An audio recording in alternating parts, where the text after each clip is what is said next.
Kelley. Welcome back. It's another Thursday. It is the 29th of September, according to the corner of your screen over there. And that's accurate. The corner of the screen is accurate. We are almost through September into October. The weather is starting to noticeably change. Let's be mid to late 30s white Texans for a minute. It got really nice outside. I mean, you know, when I go outside at 6:30 in the morning, Mm-hmm. it is fucking gorgeous. My dad walks. To my knowledge, this might not be true, but he walks every morning, and pretty early, and I'm pretty sure he does. I mean, I don't want to, whatever. He either does or he doesn't, but I think he does. And last week I went outside, and it was still 74, but it wasn't like an oppressively hot 74. It wasn't especially humid, Right. and when the wind came, it felt pleasant. And I texted him when I was walking at like 6 in the morning, and I was like, "Hey, it feels kind of nice out." And he's like, "Oh, I'm waiting for Tuesday, like next Tuesday." And I looked at that was the first time I looked at the 10-day and saw that it was actually going to get cooler this week. Got excited for it, but I didn't think it was going to happen until Wednesday. But fast forward to this week, sure enough, step out at 2 in the morning. It's in the 60s. Like, my dad was right. Yeah. we even hit the high 50s. I think maybe early this morning. Yeah. So, we're still hitting 90, 91, 92 in the afternoons, but we'll get there. Yeah. Things are happening. We're on a different path now. Yeah. It's nice. So I love this time of year. Everything about this time. I mean, we've talked about it before. I'm not going to get into it, but fuck yeah, this time of year. Did you have a pretty good week? Like, say again? did you have a pretty good week, like, between podcasts? Did I have a pretty good week? Yeah? Yeah, I guess. I mean, I can't think of anything super crazy. Mm-hmm. Are you trying to lead me to something, or? I just... Oh! Some weeks Okay. are, like, annoying and frustrating for me. This week has been pretty frustration-free. Yeah. It's end of quarter, so folks are either, like, working furiously on closing deals or, like, just kind of waiting for the next quarter to start. You know, in my industry, I think maybe yours too. But yeah, for me, Friday, I had dinner with my brother down in Seguin at his house. I think the very first podcast might have said some unflattering things about how he cooked his chicken. Yeah.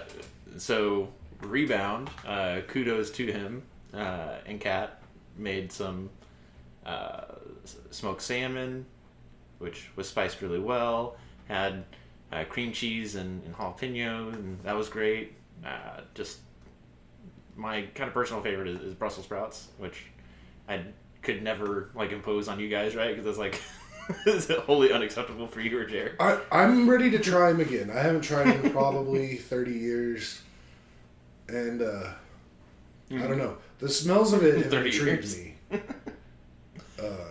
If ever, honestly, I might not have ever tried a Brussels. I might have just had an aversion. I was just like, no, I'm not ever gonna do that.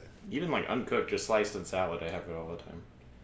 So wholesome family time, and then Saturday some wholesome friend time. Yeah, and it reminded, like, a lot of my weeks are very similar. There's not a lot of things that stand out, so I just guess my mind automatically goes to just, yeah, it's just another week. But Saturday was something different. It's one of the best evenings of my life because I got to share in watching Top Gun Maverick with Nate and Ash and Jer.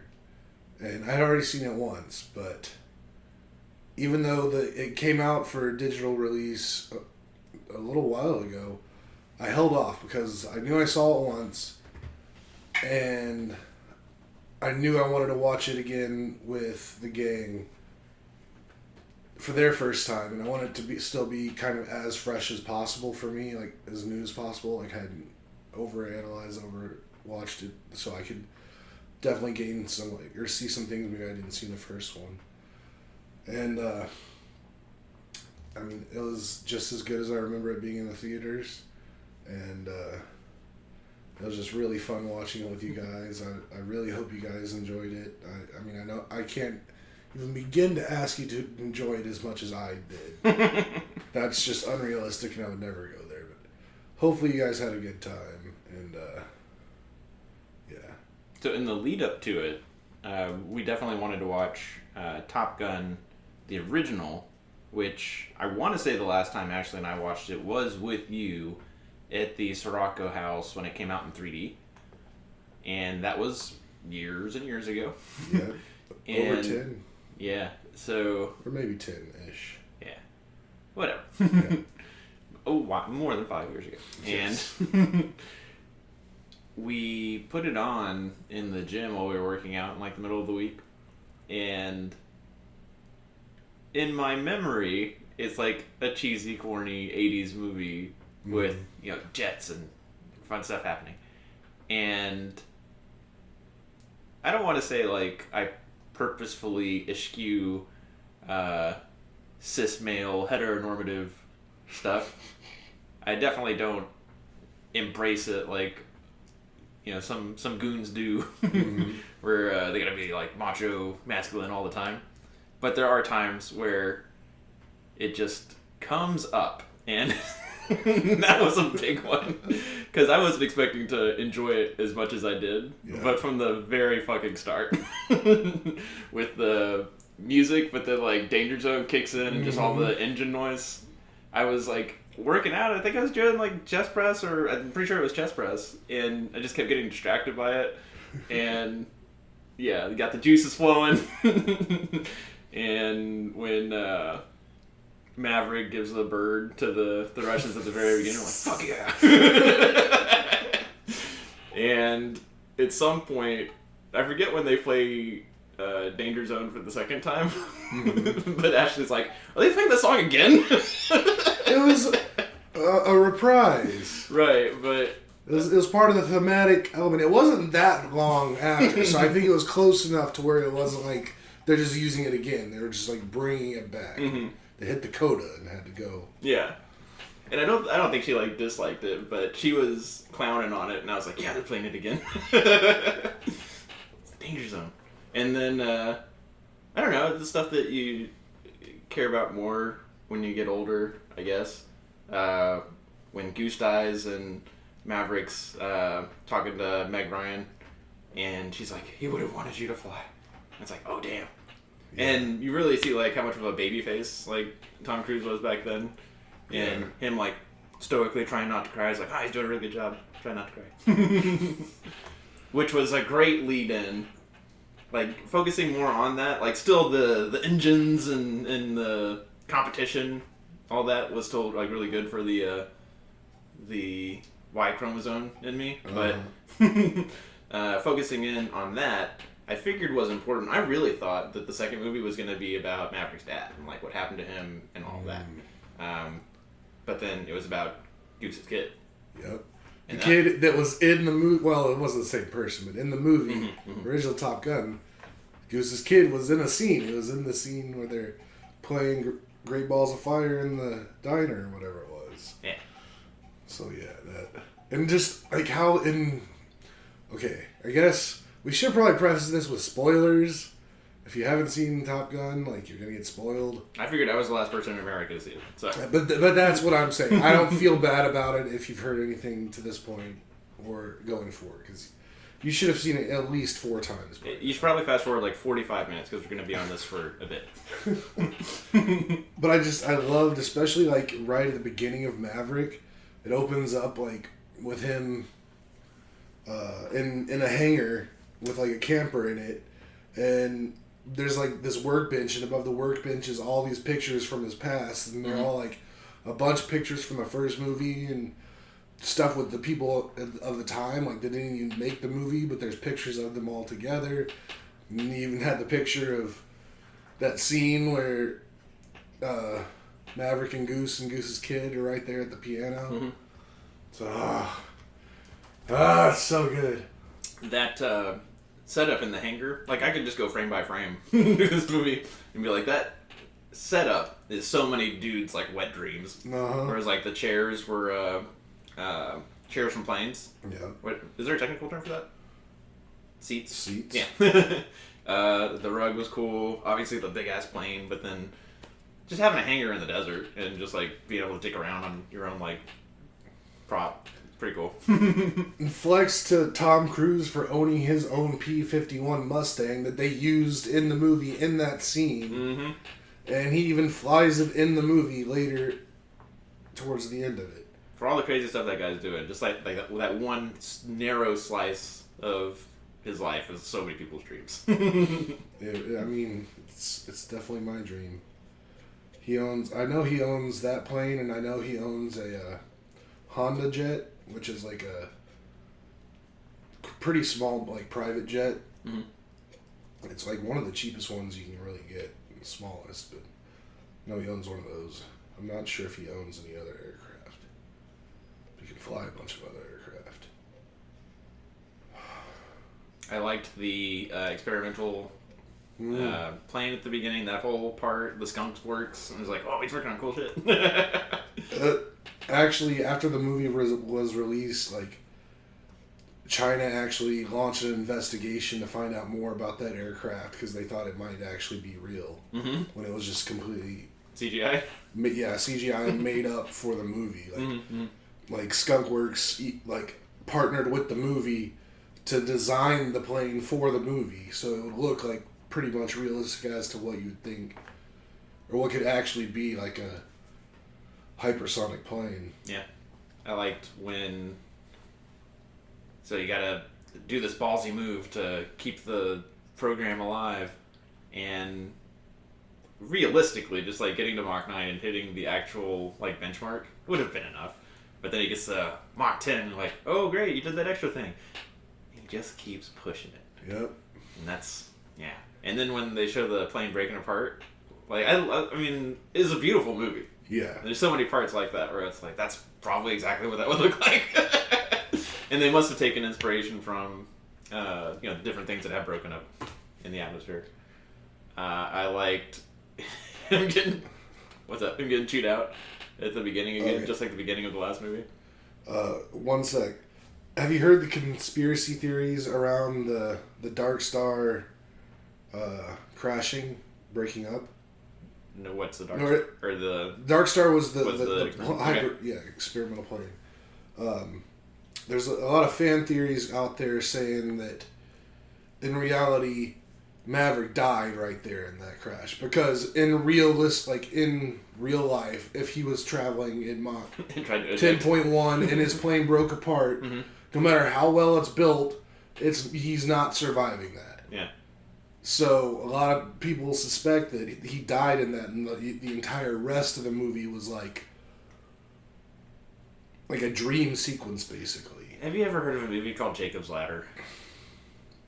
Maybe. I've never seen this movie, but I hear about it every fucking time somebody talks about a movie, because pick your movie, they will always say something like that. Like, oh, that shower scene at the beginning, he actually slipped and fell and busted, his brains were all everywhere. And the whole movie was just his, fleeting seconds into whatever.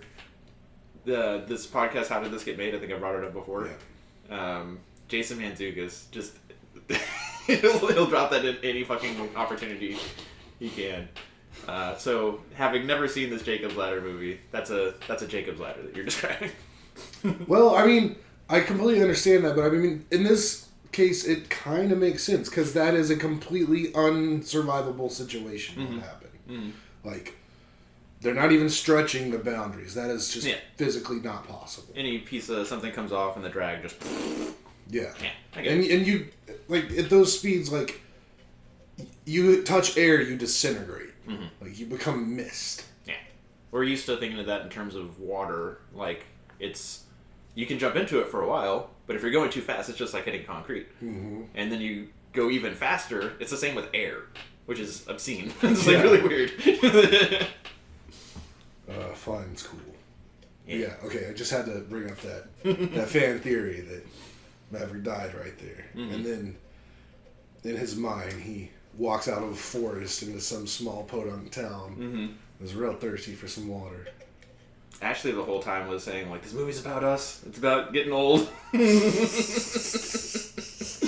I liked how it is a little bit like that, where, like, Tom Cruise is the the warrior, but he's getting old, so he's got to train the next group.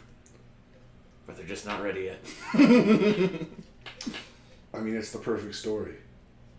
It's a good one. I love it so much. Everything about it. All the actors, all the young people they brought in. Super awesome. And I know, I heard Ash say this too, that Miles Teller did a really good job, and I think he did too. Mm-hmm. Like, I'm a pretty big Miles Teller fan at this point. He really crushed it as Rooster, who is Goose's son. Yeah. I don't know the actor's name, but the guy that played Hangman, he was perfect for that role. Yeah. Like, he was like the next Val Kilmer. Mm-hmm. Like, that's what he was. That was the other thing, is the Val Kilmer character, was it? Iceman. Okay. In the first movie, I've known people like that in the military who, like, they can come off as a dick, but really, truly, sincerely, they care about, like, the team integrity. They care about you can't put the team at risk. And it's set up to be the bad guy, but in reality, they just know more than you. They're just good at what they do, and they care. And that was kind of cool, like, watching it in retrospect and kind of thinking of it that way. But yeah, Hangman, dishing his wingman and all that, he was not the same character, but had the same asshole douchery. Right. And just, like, the super, like, Aryan white look. Blonde hair, blue eyes, chiseled jaw. Mm-hmm. He did the Val Kilmer role well, and I really like what they did with actual Val Kilmer in the movie. Yeah, yeah. It's a super bummer what he's had to go through in his life, but have you heard of that documentary where it's all like film that he's shot over the years? I've heard of it. I've heard of it. I haven't seen it. Yeah. I hear it's touching. I believe it. There's a lot of Val Kilmer movies over the years that I've gotten really into that are kind of on the edges. Like Kiss Kiss Bang Bang. Yeah. My favorite Christmas movie. I thought Die Hard's not your favorite Christmas movie. It's like, that dude had a weird career. Mm-hmm. Like, I think he was way too good for what his career, like, he just made bad decisions. I don't know if, like, it was him or he had some management that was like, take these roles, and he would, and they'd just be horrible roles because they were just shitty roles in shitty movies. But he's so much better than what he got in the film world, at least in my opinion. I'm trying to remember that one movie I saw of him. It might have been his answer to, like, Mission Impossible or something. Oh, was it The Saint? Yeah. Yeah, that's one of my favorite movies. That was a pretty bad movie. It was a pretty bad movie. But it was good when it was like 1996 or whatever. Mm-hmm. And that's a movie that one of my favorite parts of traveling is getting into a hotel and watching stupid television. And if that movie's on, I'm like, yeah, let's watch this dumb movie. But yeah, I love what they did with him in Top Gun Maverick. Mm-hmm. And I mean, Penny Benjamin.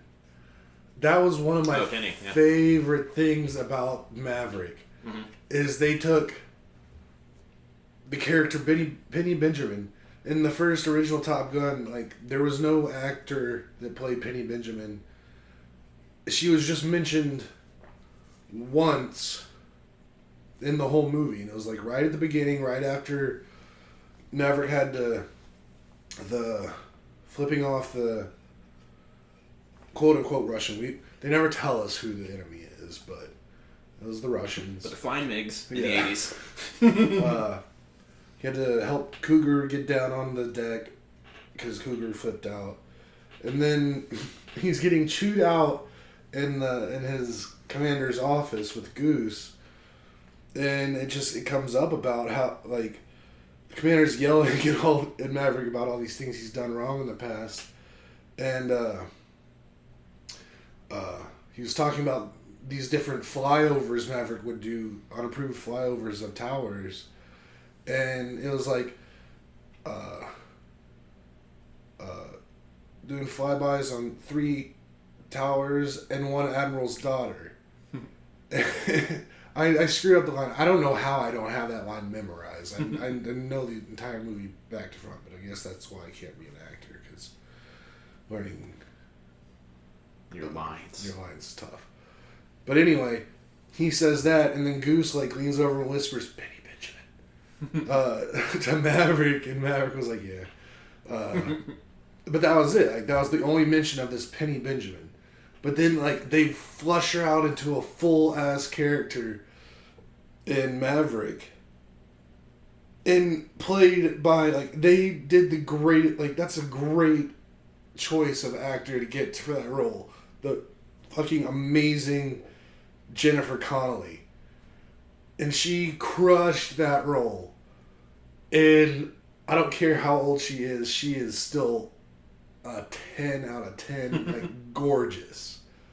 But she did so good with that role, and I'm just so happy. Like, that just made the whole Top Gun universe come together more. Like, they gave this, like, one blip of character in the first movie just to mention a whole life and everything, and it was just so many things about like that about this movie.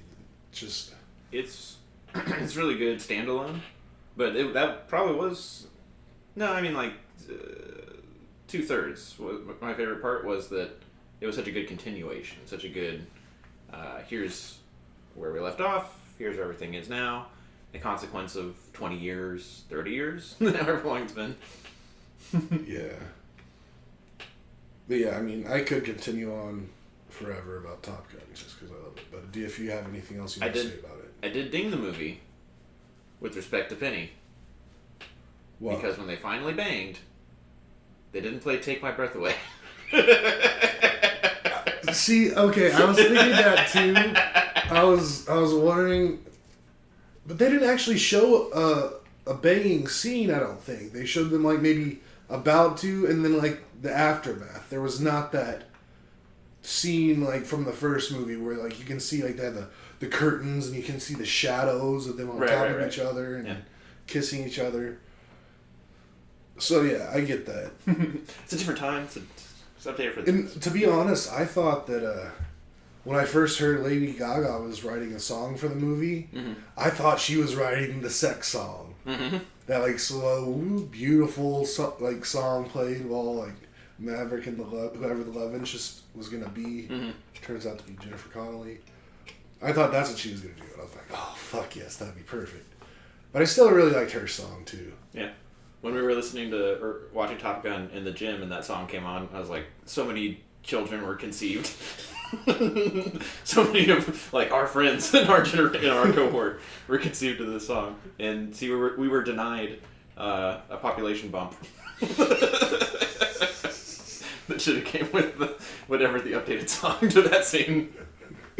I liked, similarly to, they didn't identify the Soviets in the Top Gun movie. They didn't say that, hey, we're gonna bomb Iran. But it was like all like Iranian situation stuff. That was pretty cool. I like the actual mission, but even more than like the roaring engines and stuff. Similarly to rewatching Top Gun, I liked the people stories. Yeah. Yeah. I think they did a great job. And for any of you out there who hasn't seen it, I mean, watch the first one. Well, I mean, yes, watch the first one. I mean, if you haven't watched the first one, stop listening to our podcast. I don't want you to listen to this. So, Kelley's opinion does not speak for mine. I think you probably should have by now. But if you haven't, watch the first one. And then watch this one. It's good. Both good. If you haven't, reach out to me personally at thekellywilson@gmail.com and tell me why. Just make me understand why I shouldn't just totally write you off as a human being. Alright. So we were excited to talk about Top Gun.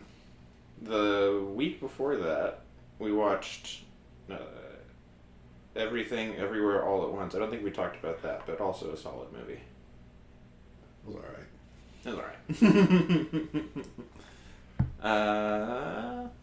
I'll save that for myself then. I like that movie for a lot more than just the special effects. It's a lot of stuff pulling at the heartstrings. On our list of things to talk about, I know it wanted to be fun to talk about following that. That DART mission. Oh, yeah. So I've gone on before about, is it even reasonable to try and prevent the demise of humanity? Because I think that that's like two different ways of looking at things. Either the sun's going to burn out and we just have to be okay that the species will end. Mm-hmm. Or the sun's going to burn out, what can we do to keep the species going? Yeah. And if you're just a fatalist and you're like, I don't care, like I'm not going to live to see this, then you don't care that we are trying to steer an asteroid away from destroying humanity. Mm-hmm. But if you're someone like me who thinks that intelligence and humanity is like a unique thing in the universe, Yeah. that there might be living things everywhere, but it probably is a much smaller percentage of things that eventually become capable of like the universe thinking about itself. I like to think of humanity as like the library of the universe, that we're learning all these things about it and we're the only way for the universe to like really change itself and think about itself. I want to see that go on as long as possible. Yeah. And the sun will burn out, mm-hmm. but well before that we could easily get destroyed by asteroids. It's got a long history of it. Yep. And it doesn't take a big one to really mess things up for the majority of us. Yes. So this DART mission, a buddy of ours, I won't say her full name, because I didn't ask her, but we know a literal, like, rocket scientist. We know a literal person who does cool shit at NASA. Mm-hmm. And she was all over this, and Kristen, I'm not saying her full name. Okay. She's just been hyping this up, and finally, this week, I think it was Tuesday, we ran something the size of a refrigerator into an asteroid, several times larger than it, with the objective of moving it ever so slightly out of the way. See if that's even a thing we can do, which I think is pretty damn cool. I mean, it's being human sometimes is really fucking cool. Doing stuff like that. I think the payload or the weight of the thing smashed in was something like 1,500 pounds or something. It's a pretty good little chunk of weight. It is wild though, like how long it's going to take for them to really know how successful they were. Like apparently there's another mission being launched to go out there and to like survey the situation and take like definitive reads, but it's not going to get there for like 5 years. Wow. So we won't know how like the real specifics for a long time. Mm-hmm. We'll be able to get a gauge of it sooner than that, but not like the exactitudes of it all. I'm constantly blown away. I mean, we're talking about years to get from here to there, because these are immense distances. Yeah. And every time we do something cool from far away, I don't get it. Like getting high-res images of Pluto or Neptune from satellites that are like literally out there, millions if not billions of miles from here. Not only did we get it, like these super cool cameras, off of our planet, all the way out there, but then also sending those images back. And now we're talking about, okay, we're going to send a payload to chase down this asteroid, or it's like a moon circling an asteroid, I think is what it was. Yeah. Just math that out. I think it was also, they were saying it was the first time they had like autonomous tracking. Like they weren't trying to steer it from the Earth or like give it a formula and then have it follow that it was supposed to be able to steer itself to it. I think it would have to. That's new. But pulling that off from such immense distances, it's surprising to me. It's always miraculous to me that like we pull that off. And again, I think that's special. I think everything's relative, and to a star looking in quotes out on its planets, it doesn't care.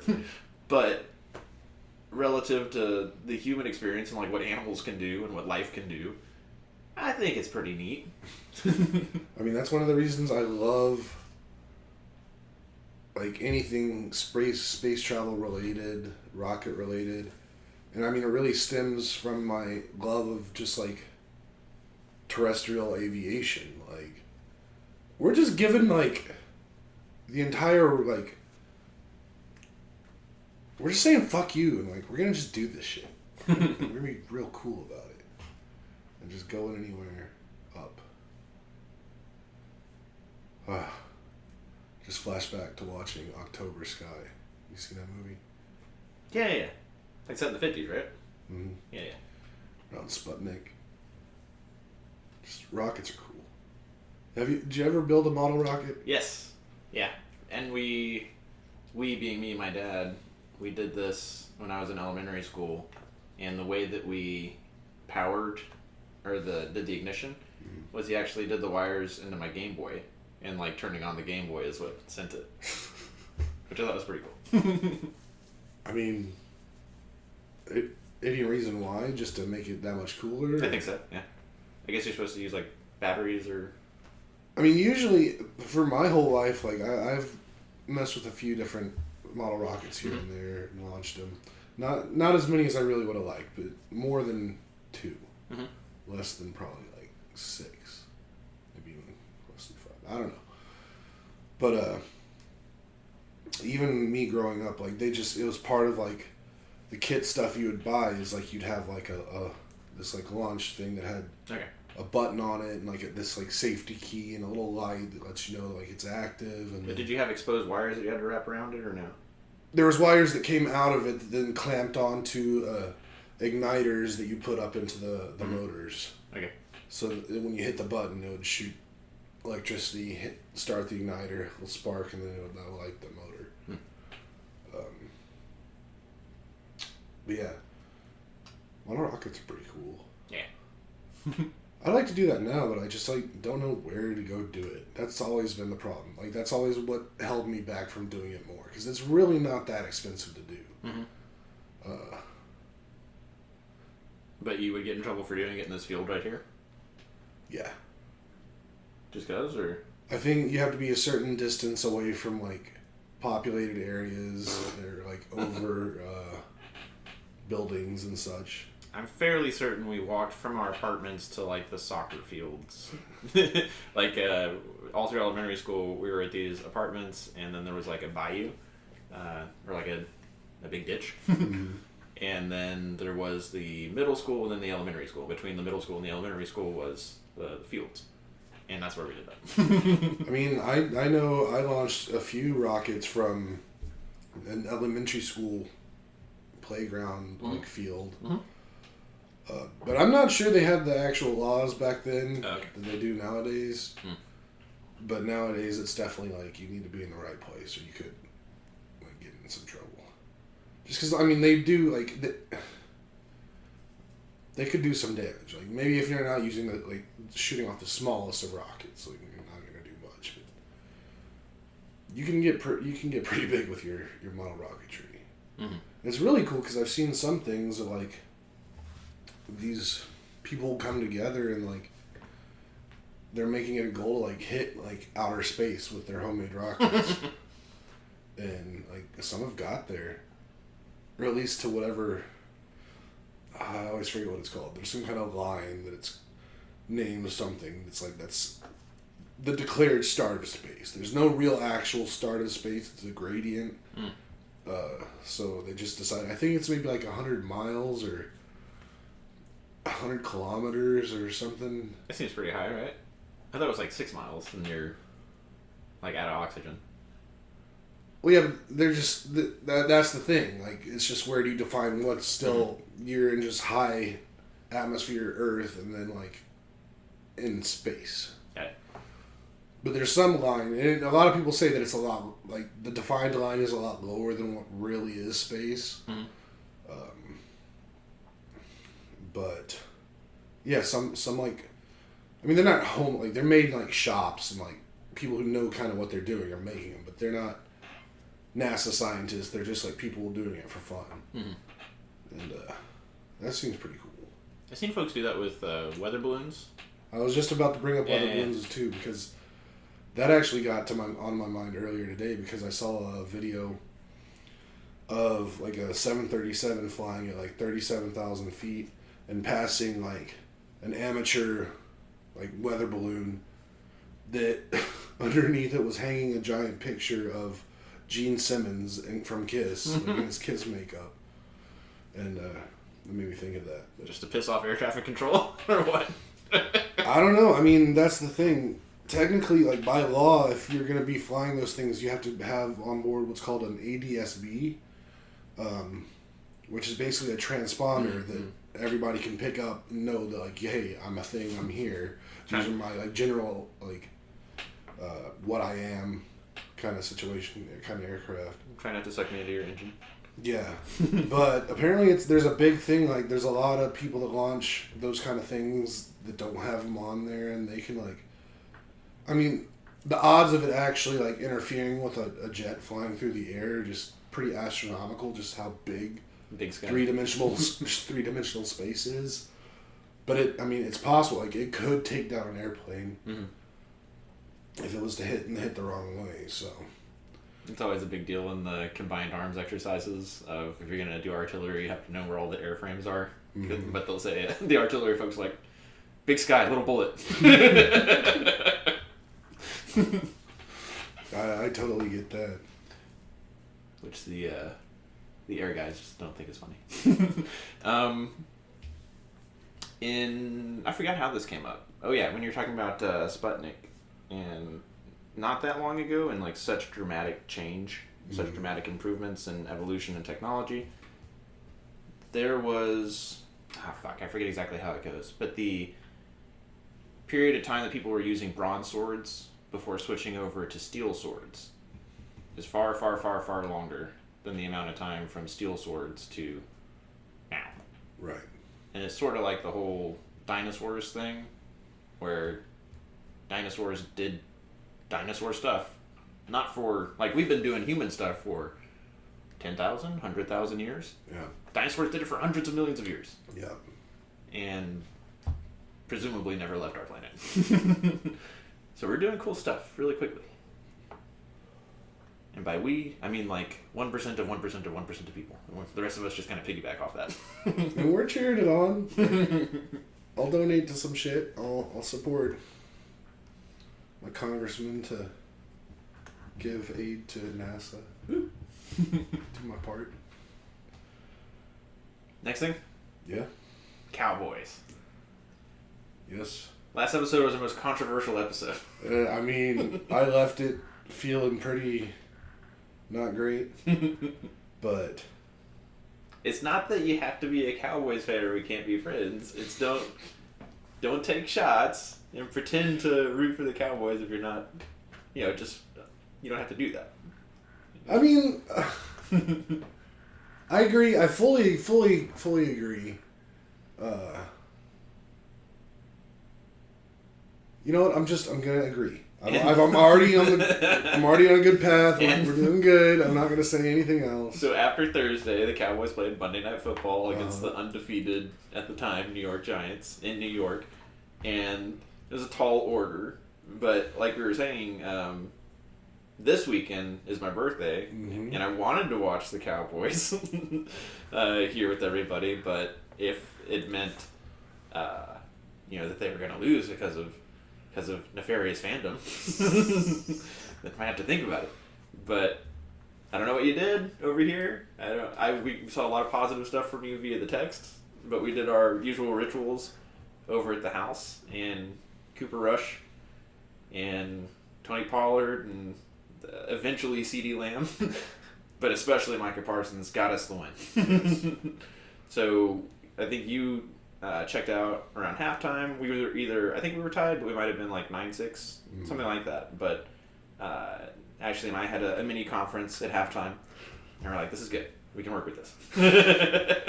I mean, and who knows? Maybe if it wasn't for my first half fandom, they wouldn't have been able to do the second half like they did. Precisely.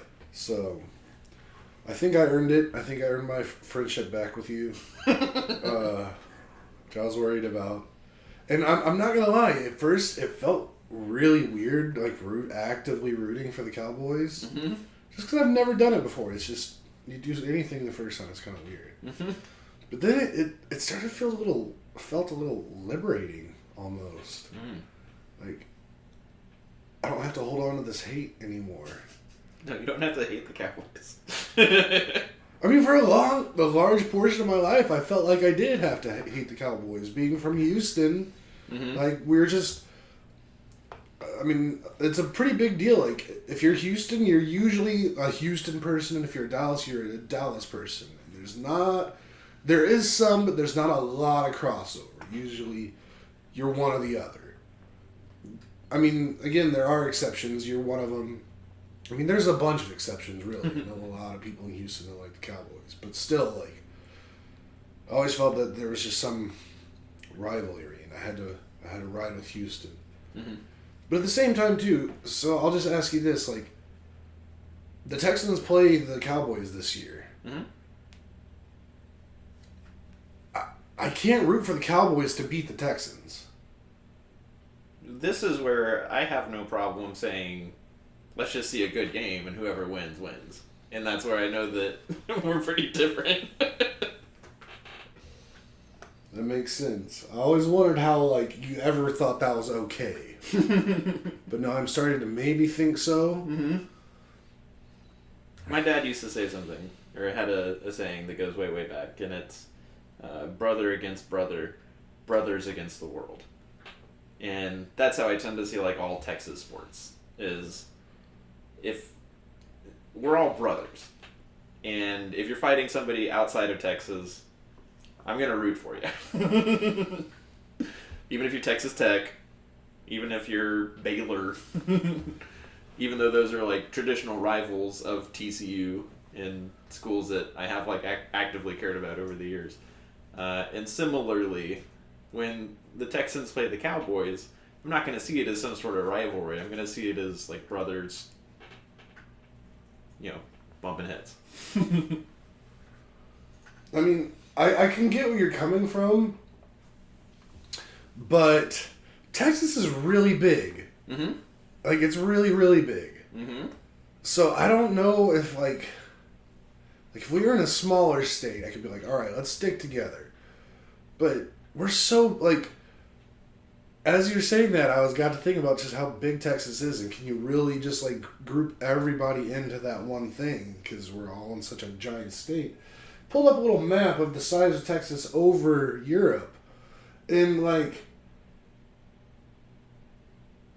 it's, okay, so how many, it's covering 1, 2, 3, 4, 5, 6, 7, 8, 8 countries in Europe. And it's not even placed well, it's basically mostly Germany. So, like, if they placed it better, it could have encompassed a lot more than that. But Texas is huge, like... It is, and it's something like 26 million people, I want to say. It's a nation unto itself. I mean, easily. Like, I'm pretty sure I've read that it would be, like, the second most powerful nation if Texas seceded from the U.S. or something. Maybe, like, top 5. But... Mm-hmm. I don't know. Lots of... I mean, you got the population of, like, France or Germany, or... Those are tight, countries. Texas is too. You got Francophiles, you got Anglophiles, you got Texophiles. I'm not a Texophile. Mm-hmm. Ja, ja, ja. And people in France do that too. Yeah. But, long story short, I'm back in Nathan's good graces. I can watch the Cowboys game with him. To be clear, Nathan and Ashley's good graces. Nathan and Ashley's. I mean, well, Ashley is what made this become a thing. I never had a problem hating on the Cowboys before she got involved. Even though you loved him still. So, yeah, she changed things, but I would never blame her. I blame you for making her a Cowboys fan, so you're the one who I deal with. I don't deal with her. Like, she's just a victim. That's fair. But... We're coming up on 40-something minutes. Do you want to talk about fantasy football at all? I mean, I guess the only thing I would bring up is just the crazy stat correction that just totally flipped the closest matchup in our league this week. Yeah, so in our recaps, we make sure to point out the biggest win, who had the most points, who had the least points, and my favorite, is closest matchup. And we've had some very, very, very close matchups in the past. But certainly this season, the closest matchup was Lauren over Tom with a .8 points victory. And we did our recap video. And then earlier today, found out that there had been stat corrections, and Lauren has gone from undefeated to defeated. Yeah, and Tom has gone from totally defeated to he's got to win. Yeah. So that was fun. I love our recaps. I think that we could tweak them in some ways, but I think they're the most superior recaps that are out there right now. Shots fired. I'm really happy with our recaps compared to like the amount of effort I have to put into them. Mm-hmm. So that's very important to me. I mean, it's hard doing stuff like this midweek. Got work to do. Like you don't have just hours upon hours to just do whatever. So it was very clear that like I definitely want to do it every week, and the reason that I stopped doing recap type stuff in the past is just because it was so much time. Right. So this is about like an hour for me to do what I do, and then how much time do you spend? Maybe 30 minutes. Okay. I think that's ideal. Yeah, and as much as I'd like, there's little tweaks I'd like to make. They would all add time. So I'm at a real happy balance as to where we're at. Cool. All right, I think that's going to be it for today, folks. Thank you for listening. Don't forget to like and subscribe, and the next time you hear from us, Nathan will be older. Yeah. Officially. Yeah. 37 million years old. So have a good one. Love everyone out there. Be safe. Peace, y'all.